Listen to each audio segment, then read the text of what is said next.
morning, everybody, and welcome to Friday, the first Friday of November. November is scheduled to have 4 Fridays. Oh, let me fact check that. I might get called out. 1, 2, 3, 4. Yes, we are going to have 4 Fridays during the month of November. This is your first one. Today is also the jobs report. What I'm sharing with you is the post from my buddy Elongate, who has learned over almost 2 decades of us being together. Actually, it is 2 decades. Fuck, man. Happy anniversary, dude. The full moon is not a joke. You don't fuck around with it. If Timmy's out there pounding the table like I was a week ago, telling you, you are going to get a violent move to the upside. Bullish or bearish, you are getting a bounce. I believe the font I used in the email for greater than a week was 72, I think is what the font was. Well, that's capitalizing on it right there. And to show you this, all right, this is 15:40 p.m. Some people call it 3:40 p.m. on Friday. Week ago today. A week ago today, we posted the lows. This is 15:54 p.m. or 3:54 p.m. to the general public that live in the United States. Yesterday, 4 days. 4 days, okay? 216 points. 215.94 for those that are anal. A 5.26% bounce. With the entire month of October having been 289.79 points, which occurred, right? Which occurred from that 43.93.57 back on the 17th down into that October 27th. We have almost completely recovered it. Almost completely recovered it in 4 days. Thus, well, since we're here, I'll stick with this. 5 gap ups in a row, not so significant. 4 green closes in a row, significant, as well as it is occurring on Monday, Tuesday, Wednesday, Thursday, with today being Friday. I had to go back and backtrack, and it was right around the exact same time in 2021 of November when the last time we had a Monday through Friday green close week. Different story back then. We were at the beginning of wave 5 of the end of the cycle, which began at the Great Depression, the last and final wave to the upside. Here we are. So some are asking that are new, those that are new are asking, you seem to be very bearish. You seem to be very bearish. No, well, this is a common sense kind of view to things. That's first and foremost. I'll zoom you out here on a 90-day 4-hour because I'm going to be working with the 90-day 4-hour. I no longer need this, so I can remove it, and I no longer need this, so I can remove it. It's done and displayed what it needed to do. This is your move down. Almost 6% drop, 4.7% bounce. 7% drop, 4% bounce. 6.6% drop, 5% bounce. Bear market rallies are strong. They always have been. They always were during 2022. We are in a bounce. We called for a bounce. We were getting a bounce. And now this is gone, and we have the new gap there. 1, 2, 3 gaps which have been created during the course of the 4 days of this week. Something to take note of. Bring you in why this is here. I have no idea, but it does not belong. That was my target area. That was my target area from back in November when we failed. QQQ, 8.4% drop, 6.29% bounce, right back to that magical 360, 361. Entering into those November 17th, November 24th, December 1 QQQ calls, I was saying that I was looking for 363, 365, and came a hell of a lot earlier than what I was intending for. This I didn't expect to see until next week. So we have retraced 50% of the October drop. Two more, no, not even two more points, 1.5 points higher, up there to that 365.17. And we will have retraced 50% of the entire drop in 4 days. Show you something here health wise. 5 green closes in a row over here on the QQQ, 5 gap ups in a row. This significant for me. You had a 4.58%, or sorry, a 4.58 point gap up yesterday, and you only traded 3.38 points. Last time I saw that was right here, right on October 11th, and we topped the very next day before the big sell-off, which went down to 342.35. A less than 4-point move, although this was much better than the other one because this was a 1.35 gap up and a 3.22 range. This was a range less than the gap up, filling the old gap with that gap that was created, and that is unhealthy. And that's the reason why I've shifted my range over into grabbing the puts for the dip. The measurement of the dip we'll see when the measurement of the dip comes. As for the spreads, look at that, man. The safe edge got hit. The safe edge got closed below or above. So we will be marking that in bold as we do here. And we will be highlighting it over here because we not only broke the safe edge, but we closed above the safe edge. But having played the 43.20, 43.25 calls, they only paid 50, 60 cents, but they worked. They worked. So stick back here on the charts. This is your, call it what you want to call it. I'm doing this long enough to know this ain't healthy. SPY, same view. Here's your gaps. Fake print. I pointed out this fake print. Apple, we had the fake print way back early parts of October. Took it out. Microsoft had the fake print. Has not touched it. This is the only one that's sitting around right now, this 408.91 from on Monday. And it is a concern. It is a little bit of a concern because full moons don't mean that you run from full moon to full moon. Full moons mean that you are putting in a big bottom or a big top. I'll bring you back to the SPX and then take you over there to the QQQ because the reason I stayed on the 4 hour is wanting to show this RSI. RSI up at 95. RSI was up at 95, way up here, July 19th, a couple of days prior to us topping out.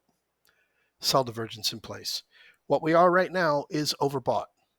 We don't have a sell divergence. We don't have anything like that. All we are is overbought. Come on to the NDX. Look at the same thing. RSI plus 95. Extreme. Let's look at the Russell. Was extreme. Already took a little bit of a dip down. And bring you over here to the Dow.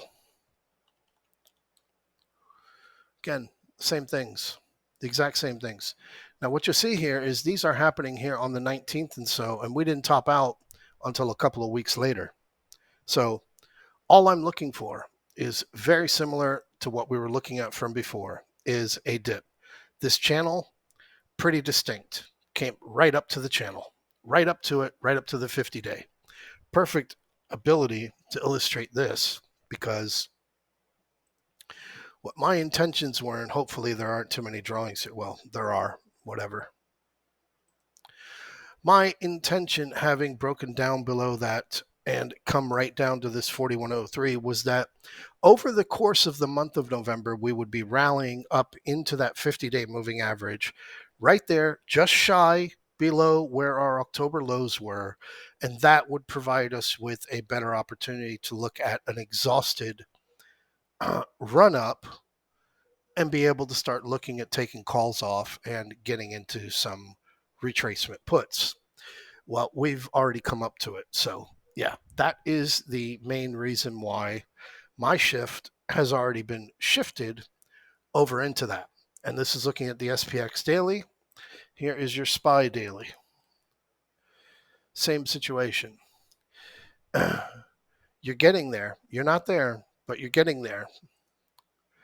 So here's your QQQ. Again, incredible run up, 6.29%, right to 363. Humongous, enormous gap that was created, which filled an old gap. It's never healthy. SPY, you're looking at the same thing. Almost retraced the entire month of October, going back here to 438. We've made it up here to just above 430, 431. Big gaps below, humongous gaps below. But again, it's Jobs Friday, and the data that comes out today is the data. Here's your Apple earnings. Apple, nothing burger. Nothing burger whatsoever. But what you do have is you have everybody else and their mother now shifting their attention over to NVIDIA. NVIDIA, pretty beautifully on that drop down earlier in the week. Easy to be able to get long on that for it to recover back to 407. And it just completely took off thanks to AMD. AMD helped it out a lot. So here you are back at 440. Look at a wider view and you see where your 440 is. Your 440 has been a major problem all through this entire process here of the middle of October. Look at a wider range and you can see where you're at. This is a Ponzi scheme, but it doesn't matter because everybody is shifting their attention now over to NVIDIA because NVIDIA is the next one to be reporting earnings. Those are coming out, let me see, on November the 21st. So the week of Thanksgiving, NVIDIA is reporting. So rug pull to the downside, I see absolutely no way of any rug pull taking place until we get into that. So what I leave you with is concern. That's all that it is concern. When charts are set up, news tends to occur when charts are set up for it. It's just the way that it's always worked. I'll leave you here real quick first with the VIX. We'll go removing studies here so we can see this properly. Here's your VIX. And here is that low before that big drop-off started to happen. This is back here on the 12th. And then we had that visit up to 2102, the Friday sell-off, the decline into this Thursday, and then the Friday run-up, the Friday no sell-off, and last week's Friday run-up. VIX has been running or not selling off on Fridays. We're right here at this pivotal 1542 now, which, if you'll see from a wider view, came from as we came over here at 1268, where you remember when we were down here at 1268, we all discussed that and said, there's no way they're going to drop the VIX anymore. It's impossible.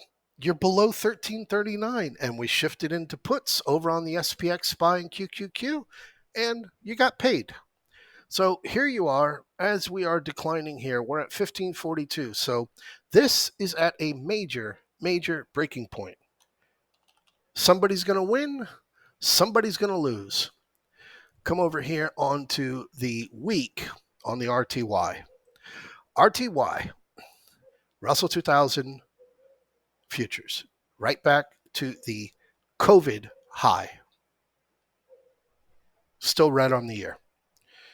Bring it on to the Dow futures. Went green again as it's been shape-shifting. Red, green for the better course of 2 months. Went green again, breaking above that 33,485. The NQ, absolutely amazing visit to that magical 15,000 and then said, okay, we're going to take a breath. Huge run during the course of this week only. And all of it came here on Wednesday when AMD reported. And then here's your ES. Magical move to its minus 10%.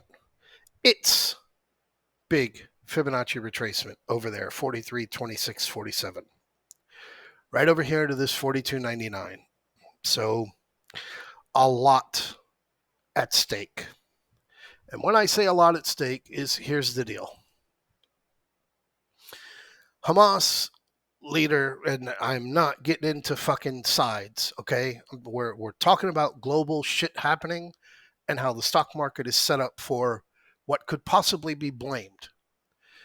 Hamas announced that they want more fucking protests. So meaning to say, if you go out in the street, somebody will pay you to carry a Palestinian flag down, Chicory Lane in buttfuck Iowa. They're going to videotape you and put you on social media to show whatever the fuck. Secretary Blinken just arrived in Israel today, this morning, while you guys were asleep. Over the past 18 hours, they've started but using the term ceasefire, pause fire, pauses in between bombings. And this was in place of the announcement that is due to happen today at 3 p.m. At 3 p.m. today, at 3 p.m. over there in Lebanon, Middle East, Iran, 9 a.m. Eastern Time.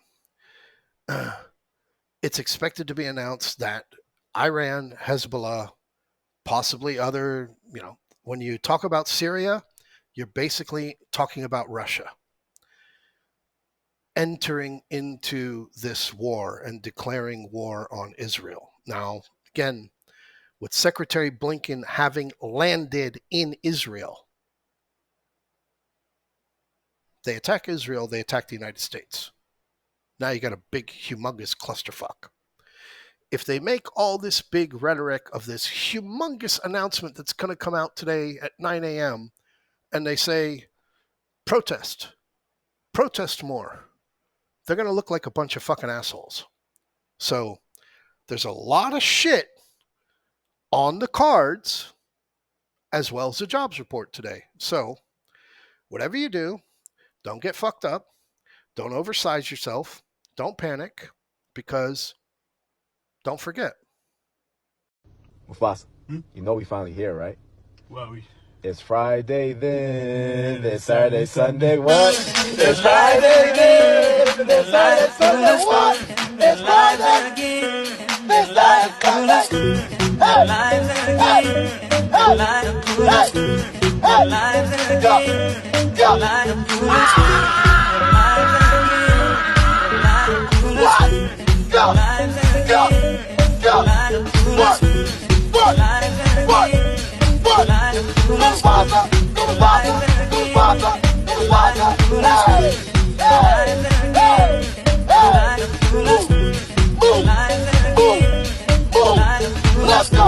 Let's go!